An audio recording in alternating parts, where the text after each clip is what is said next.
You are watching Educational Broadcasting Channel.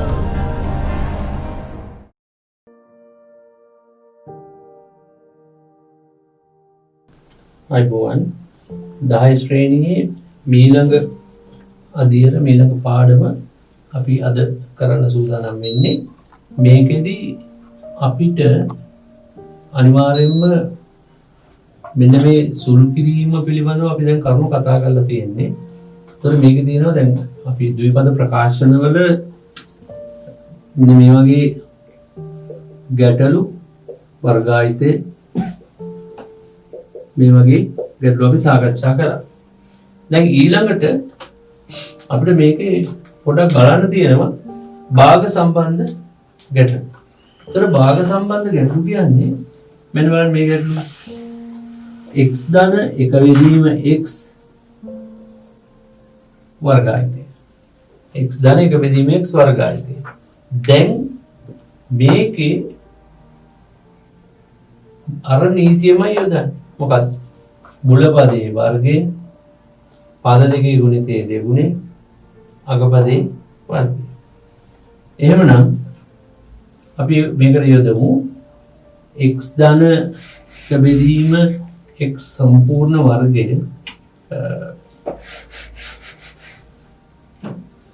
එමුදා x ධන එක බෙදීම x සම්පූර්ණ වර්ගය වර්ගායිතය. මුල පදයේ වර්ගය x වර්ගය පද දෙකේ ගුණිතයේ දෙගුණේ මේ දෙකනේ වැඩි කරන්න තියෙන්නේ. එහෙනම් අන්න මේ දෙක වැඩි කරා. පද දෙකේ ගුණිතයේ දෙගුණේ දෙගුණේ කියන්නේ මේක දෙකෙන් ගුණ කරන්නේ. ධන අග පදයේ වර්ගය එකේ වර්ගය 1යි x වර්ගය. දැන් බලන්න මේකේ මේකට මේක කැපෙනවනේ. මේ කපන්න පුළුවන් ගුණිතයක් තියෙනවා. එහෙනම් x වර්ගය ධන දෙක ධන එක බෙදීම x වර්ගය. x වර්ගය ධන දෙක ධන එක බෙදීම x වර්ගය. දැන් එතකොට ඔබ බලන්න නීති වෙනසක් නැහැ. මේක ලියාගන්න. මෙවැනි ගැටලු අපිට රසක් අපේ පෙළ පොතේ තියෙනවා. මේ සම්බන්ධ වෙනස් ගැටලු තියෙනවා. අපි ඒවා සාකච්ඡා කරමු ඉදිරියේදී. පෙළ පොතේ ගැටලු අද මම මේ මූලික කරුණු හඳුන්වා දීගෙන යන්නේ. දැන් අපි යමු ඊළඟට තවත් මේ ආකාරයෙන්ම ගැටලු. මොකද අපි ගාන දැක්කට අපි බය වෙන්න ඕනේ නැහැ. අපි නීති දන්නවා. x ඍණ භාගය වර්ගායිතය. x ඍණ භාගය වර්ගායිතය. අපි මේ ගාන හදන නීතිය දන්නවනේ. නීතිය දන්නව නම් අපි බය නැතුව ඒ ගැටලුව කරමු. එහෙනම් x වර්ගය මුල පදයේ වර්ගය. ඕනම ඍණ සංඛ්‍යාවක් වර්ග වෙනකොට ධන වෙනවනේ. ඍණ භාගයේ වර්ගය ධන එකේ වර්ගය 1 දෙකේ වර්ගය 7. ඒකත් දැන් අපිට මෙතෙන්ද තියෙන්නේ පද දෙකේ ගුණිතයේ දෙගුණේනේ. මේ දෙක ගුණ කරන්න. ලකුණ ගැන හිතන්න එපා. x වැඩි කිරීම 2 මේක ගුණ කරන්න 2. හැබැයි මේකේ ඍණ තියෙනකොට අනිවාර්යයෙන් මේ ආරම්භයේ ඍණ වෙන්න ඕන වර්ගායිතය. එහෙනම් මේ දෙකට මේ දෙක කැපෙනවා. එතකොට ඉතුරු වෙන්නේ x වර්ගය ඍණ x ධන 4න් 1. දැන් බලන්න අපි වර්ගායිතයේ භාග හැටියටත් ඉගෙන ගත්තා. දැන් ඔබට අවස්ථාව දෙනවා මම ඊළඟ අධීරයේදී පෙළ පොතේ ගැටලු සාකච්ඡා කරන්න පෙර පෙළ පොතේ මේ අභ්‍යාසවල මේ જાතිය ගණන් තියෙනවා 10. ඒ ටික හදන්න. එතකොට මම ඒකේ ඔබට අමාරුයි කියලා හිතෙන තෝරාගත්තු ගැටලු කීපයක් ඊළඟ අධීරයේදී අපි සාකච්ඡා කරමු. දැන් ඔබට මතක ඇති මම මුලදී කිව්වා දැන් අපි සාමාන්‍ය පෙළ විභාගෙට ප්‍රශ්න පත්‍රයට පිළිතුරු ලියනකොට ගාන හඳුනා ගන්න ඕනේ. එතකොට සාමාන්‍ය පෙළට වගේම තමයි 10 පෙළ පොතේ තියෙන ගණන් වලින් තමයි 60ක් 11 ප්‍රශ්න පත්‍රයට හැදෙන්නේ. දැන් එතන බලන්න 10 ඔය සුළු අපිට දැන් වීජීය ප්‍රකාශන කියලා ගත්තාම පාඩම් කීපයක් තියෙනවා මේ අපිට ඕන විදිහට අපි වෙන් කරගත්තා. සුළු කරන්න, සාධක සොයන්න, ආදේශ කරන්න. මේ හැරෙන්න වෙන මොකුත් අපිට මේ අපේ භාවිත සඳහා අවශ්‍ය වෙන්නේ නැහැ. මේ ඒ ටික අපිට එකතු වෙනවා. එතකොට මේ ටික හොඳට පුළුවන් නම් අපිට බීජගණිතයේ සාමාන්‍ය පෙළ ප්‍රශ්න පත්‍රයේදී උත්තර ලියන්න පුළුවන් බීජගණිතයේ ප්‍රශ්න ටිකට.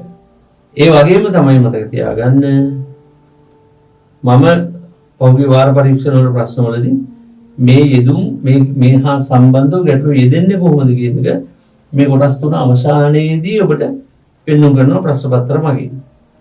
මොකද දැන් අපි අවසාන වාර පරීක්ෂණයකට හෝ අර්ධ වාර්ෂික පරීක්ෂණයකට සූදානම් වීමේදී ප්‍රශ්න පත්‍රය පිළිබඳ අවබෝධයක් තියෙනවා.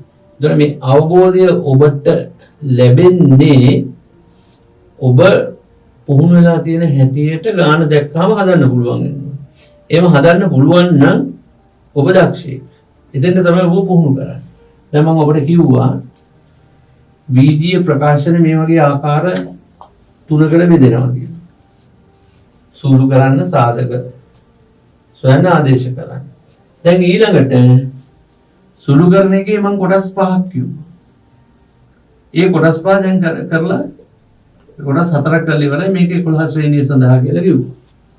එතකොට අපේ පෙළ පොතට නියමිත කොටස් ටික දැන් කරලා අවසන්. දැන් ඔගේ ගැටලු හදලා හොඳට පුරුදු වෙන්න තියෙනවා. ඒක මම පුහුණු කරනවා.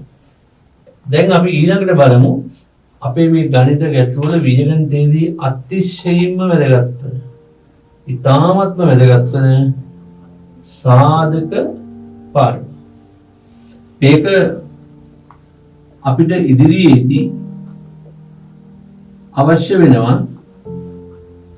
සමාන්තර ශ්‍රේණි, වර්ගජ සමීකරණ, කුඩා පොදු ගුණාකාරය, වීජීය භාග, සරල සමීකරණ භාග සහිත. ඒවෙයිදී සමහර විට ඔබට හරේ සුළු කිරීම වලට. ඉතින් ඒ කියන්නේ අපිට මේ සමස්ත බීජගණිතය 11 දක්වාම තියෙන පාඩම් වල මේ සාධක සෙවීමේ දැනුම ගණන් වලට යොදන්න වෙනවා. මේකත් අර වීජීය ප්‍රකාශන වගේම පෙර පරිදිම හොඳට පුහුණු වෙන්න ඕනේ. දැක්කහම උත්තරේ ලියන්න පුළුවන් වෙන්න ඕනේ. දැන් බලන්න ඔබට මෙන්න මේ ගැටලුව දිහා බලන්න. x ධන 3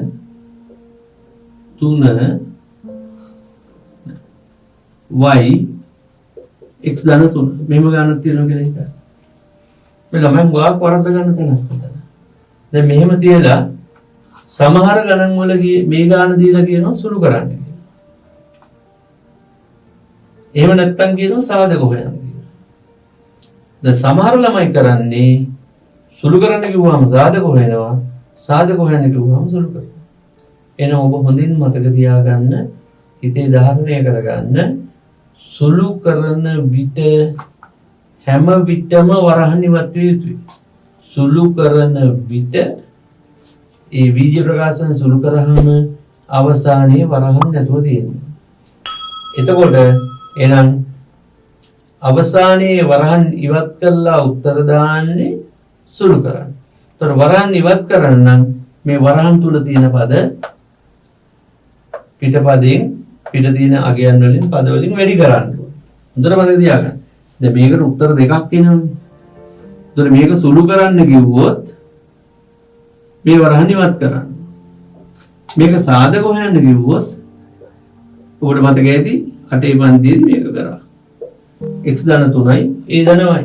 මෙහෙම ලියන්න පුළුවන්. එතකොට මේක අහන දේ තේරුම් ගන්න නැතුව කලබලයට මේක සාධක හොයනකොත් එන්න වරහන් ඉවත් කරලා දැම්මොත් වැරදි. එහෙනම් දුවේ පුතේ හොඳට මතක තියාගන්න, සුළු කරන්න කිව්වම වරහන් ඉවත් වෙනවා නම් සාධක හොයන්න කිව්වම අවසාන ප්‍රතිඵලය ගුණිතයක් විය යුතුමයි. අවසාන ප්‍රතිඵලය ගුණිතයක් විය යුතුමයි. අවසාන ප්‍රතිඵලය ගුණිතයක් විය යුතුමයි. එහෙනම් ඔබ පොඩි සටහනක් දාගන්න. සාධක කියන පාඩම දැම්මනම් සාධක සෙවීමේදී අවසාන ප්‍රතිඵලය ගුණිතයක් ලෙස දැක්විය යුතුයි. ඒ කියන්නේ මේ බීජ ප්‍රකාශන සාධ මේවා මේ අපි අපේ පහසුවට අපේ මතක ශක්තිය වර්ධනය කරගන්න, අපේ දැනුම වර්ධනය කරගන්න, දැක්ක ගමන් පිළිතුරු ලියන්න පුළුවන් වෙන අපි යොදා ගන්න යෙදුණු. එතකොට සාධක සීමේදී අවසාන ප්‍රතිඵලය මොකද වෙන්න ඕනේ? ගුණිතයක් වෙන්න ඕනේ. එතකොට එහෙනම් ගුණිතයක් කිරීමේ ක්‍රම තුනක් තියෙනවා. එකක් තමයි පොදු පද. එහෙම තමයි මේක තව විදිහට කියමු. පොදු සාධක ඉවත් කිරීම. පොදු සාධක ඉවත් කිරීම. සරලව කියනවා පොදු පද ඉවත් කිරීම. දෙක වර්ගජ ප්‍රකාශනවල සාධක.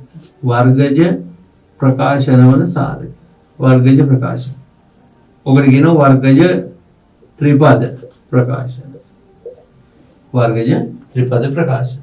අපිට මේ දැන් සාධක හොයන්න ගියාම අපි මේ ගාන හඳුනා ගන්නවා. ඒතොර හඳුනා ගන්න ඕන ඊළඟට තුන්වෙනි එක තමයි වර්ග දෙකක අන්තරය. වර්ග දෙකක අන්තරය. දැන් එතකොට මෙතන සාධක සීමේ ක්‍රම තුනයි. මේ ක්‍රම තුන අර වීජ ප්‍රකාශන සුළු කිරීම වගේම දැන් අපි කෙටි හදලා තියෙන මේ වීජ ප්‍රකාශනට කරන්න ඕන දෙයක් අපි එතකොට දැනගන්න. දැන් අපි ඉගෙන ගත්තා සුළු කිරීම ඉගෙන ගත්තා. දැන් ඊළඟට මේක අපි ඉගෙන ගන්න ඕනේ පොදු සාධක ඉවත් කිරීම. පොදු සාධක ඉවත් කිරීම. එහෙනම් පොදු සාධක ඉවත් කරන්න අපි දැන් ඔබ සටහන් කරගන්න සාධක සීමේ ක්‍රම තුනක්. මෙච්චර අපිට මේ පදවලදී තියෙන්නේ පොදු සාධක ඉවත් කිරීම, වර්ගජ ප්‍රකාශන. ඒකට කියනවා වර්ගජ ත්‍රිපද ප්‍රකාශන කියලා. ත්‍රිපද පද තුනයි. තුන වර්ග දෙකක අන්තරය. දැන් අපිට අවශ්‍ය වෙන්නේ ගානක් දැක්කාම හඳුනා ගැනීම. ඒ හඳුනා ගැනීම තමයි අතිශයින්ම වැදගත්. දැන් ඔය අනුමාත්‍රිකාවක් හැටියට ඔබේ මාත් එක්ක සටහන් කරගන්න පොතේ දාගන්න පොදු සාධක ඉවත් කිරීම. පොදු සාධක ඉවත් කිරීම. පොදු සාධක ඉවත් කිරීම. එතකොට අපි ඉස්සෙල්ලාම සාධක පාඩමේ පොදු සාධක ඉවත් කිරීම ඉගෙන ගමු. දැන් හිතන්න මේ පොදු සාධක කියන්නේ මොනවද කියන එක. දැන් සාධකයක් කියලා කියන්නේ යම් කිසි සංඛ්‍යාවක් ඉතුරු නැතුව බෙදන්න පුළුවන් සංඛ්‍යාවක. දැන් අපි උදාහරණයක් හැටියට 12 ගත්තාම මේ 12 සාධක වෙනවා 1 2 3 4 6 12 කියලා අපි කියනවා. මේ 12 ඉතුරු නැතුව බෙදන්න පුළුවන් ඕනම සංඛ්‍යාවක් සාධක වෙනවා. දැන් අපි 12යි 18යි ගමු. 12යි 18යි ගත්තාම 12 බෙදන්න පුළුවන් සංඛ්‍යා ටික මෙතන තියෙනවා. 18 බෙදන්න පුළුවන් සංඛ්‍යා 1 2 3 6 9 18. මේ විදිහට 18 සාධක ටික ගන්න පුළුවන්. දැන් මේ දෙන්නගේ තියෙන පොදු සාධක 1 තියෙනවා. 2 තියෙනවා. 3 6. දැන් මේ දෙන්නගේ බෙදන්න පුළුවන් ලොකුම සාධකය මොකක්ද? ලොකුම සාධකය තමයි 6. ඒතර අපි යාර කියනවා මහා පොදු සාධකය කියලා. ඒකට කියනවා මහා පොදු සාධකය කියලා. එහෙනම් අපි මේ පොදු පද ඉවත් කිරීමේදී හැම වෙලාවෙම වරහණෙන් පිටතට ගන්නෙ පොදු සාධකය. පොදු සාධකයේ මහා පොදු සාධකය. මහා පොදු සාධකයේ ගණන් හතර හැටි තියෙන වෙනම පොඩි පන්තිවලදී. අපිට අපි ඉදිරියේදී ගැටලු සාකච්ඡා කරනකොට මහා පොදු සාධකය හිම ගැන මතක් කිරීමක් කරනවා. දැන් ඒ සාමාන්‍යයෙන් ওই ඉලක්කම් වල විතරක්. දැන් අපි බලමු 2x ධන 18. දැන් මෙතන මේ දෙන්නගෙන් පොදු පදයක් ඉවත් කරන්න. පොදු සාධකයක් කියන්නේ පොදු පදේ ඉවත් කරන්නේ. අපි සරලව පොදු පදේ ඉවත් කිරීම කියලා ගමු. එතකොට මේක අපිට වෙන් කරන්න පුළුවන් 2x ධන 18 කියන එක 2 ගුණ කිරීම x කියලා මෙහෙම දාන්න පුළුවන්. 18 කියන එක දාන්න පුළුවන් 2 ගුණ කිරීම 9. ඔහොම දැම්මහම මේ දෙන්නටම පොදු සංඛ්‍යාවක් තියෙනවා. 2. එහෙනම් ඒක අපි ඉවතට අරගෙන මේ ගුණ කිරීම වෙනුවට වරහන දානවා. එතකොට ඉතුරු වෙන්නේ මොකද්ද? x ධන 9. මෙන්න අපි මේකේ පොදු සාධකේ ඉවත් කරා. මේක පොදු සාධකේ ඉවත් කරා. හැබැයි ගණන් හදනකොට අපිට මෙහෙම දීලි ඉන්න බෑ. ඒකට අපේ හිතට එන්න ඕන. ඒක නිසා අපි මේ විදිහට පුරුදු වෙනවා. 2x ධන 18 මේකේ දෙන්නගෙම පොදු පදය තමයි දෙන්නම් බෙදන්න පුළුවන් ගාන 2. ඒතකොට මෙතෙන් දෙනවා x 18 දෙකෙන් බෙදුවාම 9. හැම වෙලාවෙම බෙදන්න පුළුවන් විශාලම සංඛ්‍යාවෙන් මහා පුත් සාධකයෙන් බෙදලා පොදු පදය ඉවත් කරන්න. මොකද සමහරවිට සංඛ්‍යා කීපයක් තියෙන්න පුළුවන් පද දෙකක් දුන්නාම බෙදන්න. හැබැයි එතනින් එහාට අපි දැන් ඒ ගාන භාවිතා කරලා වෙන දෙයක් හදනවා නම් එතෙන්දී අපිට පහසු වෙන දේ තමයි අර මහා පුත් සාධක ඉවත් කරලා යන්නේ. අපි ඒකින්ද බලමු මේ විදිහට තව එකක් 12x ධන 18. දැන් මේ දෙන්න බෙදන්න පුළුවන් ගණන් දෙකක් තියෙනවානේ. ගණන් කීපයක් තියෙනවානේ සාධක. 12 දෙකෙන් බෙදන්න පුළුවන් 18 දෙකෙන් බෙදන්න. 12 තුනෙන් බෙදන්න පුළුවන් 18 තුනෙන් බෙදන්න පුළුවන්. 12 6න් බෙදන්න පුළුවන් 18ත් 6න් බෙදන්න පුළුවන්. හැබැයි අපිට මේ දෙන්නම් බෙදන්න පුළුවන් ලොකම ගාන තමයි 6. එන එක නිසා අපි 6 ඉවතට ගත්තා. 12ට 6 වරක් 2යි 18ට 6 වරක් 3යි. 6 වරක් 2යි x ධන 3. දැන් මේ විදිහට ගණන් ටික හදාගෙන යන්න. දැන් මම තව උදාහරණයක්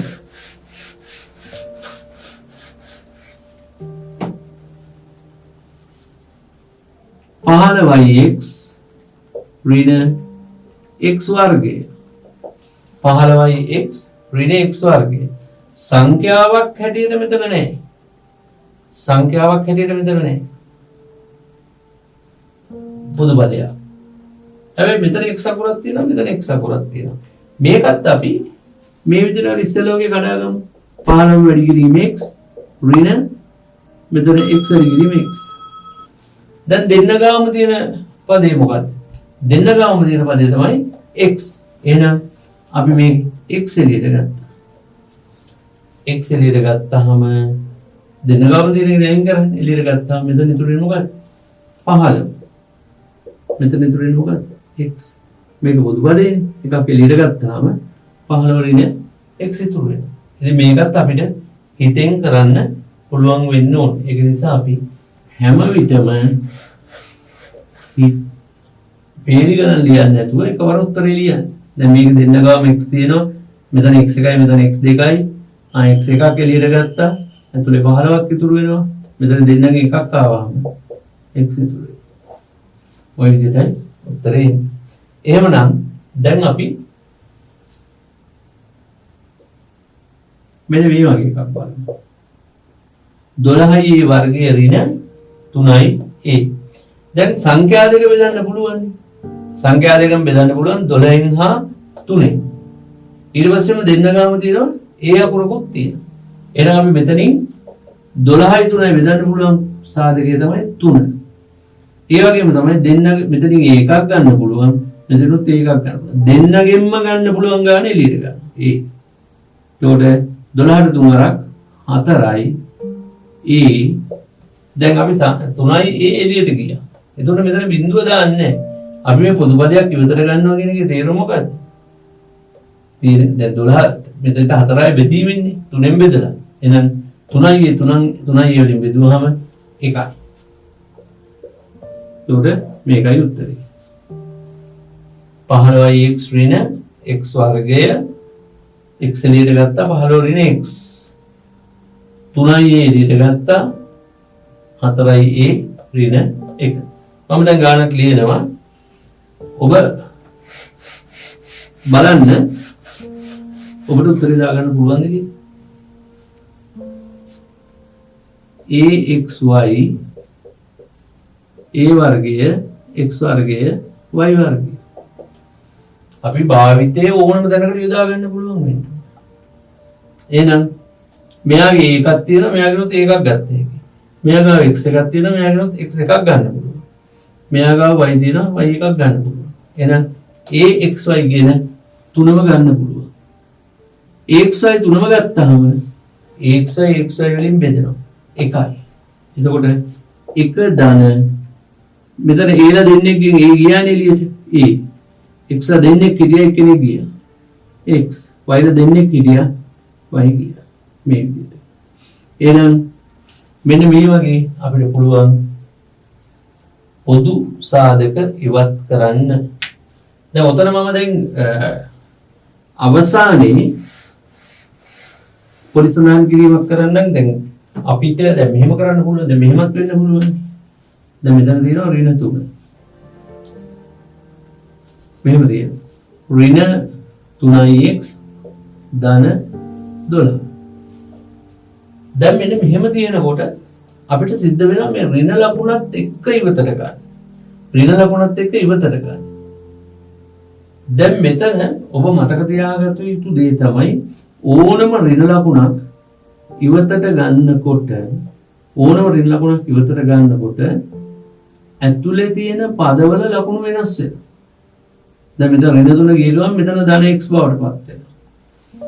මෙතන ධන ලකුණ වෙනස් වෙනවා ඍණ ලකුණ බවට. 12ට 3 වරක් 4යි. දැන් මේකේ સિદ્ધාන්තය අපිට ඉදිරිපත් කරන්න පුළුවන් මෙන්න මේ විදිහට. දැන් ඍණ 3x කියන එක අපි කැඩුවොත් ඍණ 3 ධන x. ඍණ 3 ගුණ කිරීම x කියන එක මේ තියෙන්නේ. 12 කියන එක අපිට පෙන්වන්න පුළුවන් ධන 12නේ. මේක උනනම් මේක මෙහෙම ලියන්න පුළුවන් ඍණ 3 වැඩි කිරීම ඍණ 4. එතකොට ධන 12යි. දැන් මේකේ මේ ඍණ 3 නේ ඉවතට යන්නේ. මේ ලියට. එතකොට මෙතන ධන x මෙතන ඍණ 4. මේකයි સિદ્ધාන්තය. හැබැයි මේ સિદ્ધාන්ත අපි උළු තියාගෙන ඉන්නේ අපිට කිටියෙන් මතක තියාගන්න ඍණ ලකුණක් ඉදිරියේ අලුතෙන් වරහණක් ඇරියොත් ඍණ ලකුණක් ඉදිරියේ අලුතෙන් වරහණක් ඇරියොත් ඍණ ලකුණක් ඉදිරියේ අලුතෙන් වරහණක් ඇරියොත් වරහණ තුල තියෙන සියලුම පදවල ලකුණු මාරු වෙනවා. සියලුම ලකුණු වෙනස් වෙනවා. වරහණ තුල ඇති සියලුම පදවල ලකුණු වෙනස් වෙනවා. ඒ නිසා තමයි මේ ධන ඍණ වුණා මෙතන ඍණ දිනක ධන වුණා. සාධක සෙවීමේදී අතිශයින්ම මතක තබාගත යුතු දෙයක් තමයි මේ.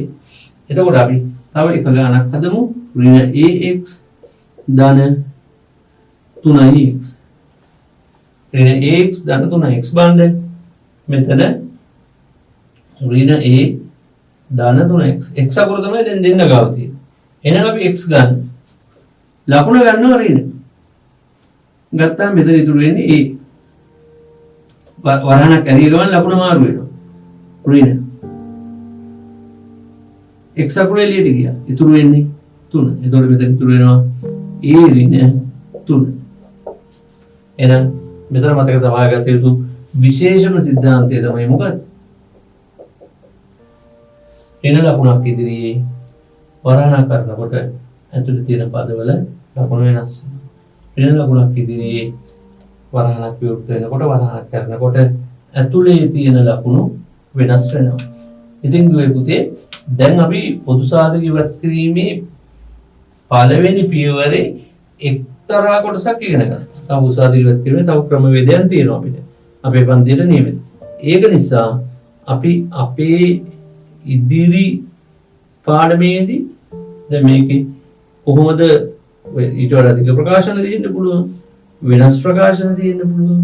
ඒ දෙන ප්‍රකාශන වල කොහොමද අපි මේ ලකුණු මාරු වෙන විදිහ හරි භාවිතය පිළිබඳව ඉදිරියේදී අපි සාකච්ඡා කරනවා. දැනට මේ හදපු ටික හොඳින් පුහුණු වෙලා අපි ඉදිරි පාඩමට සම්බන්ධ වෙමු. එහෙනම් දුවේ පුතේ ආයුබෝවන්. නැවත හමු වෙනවා.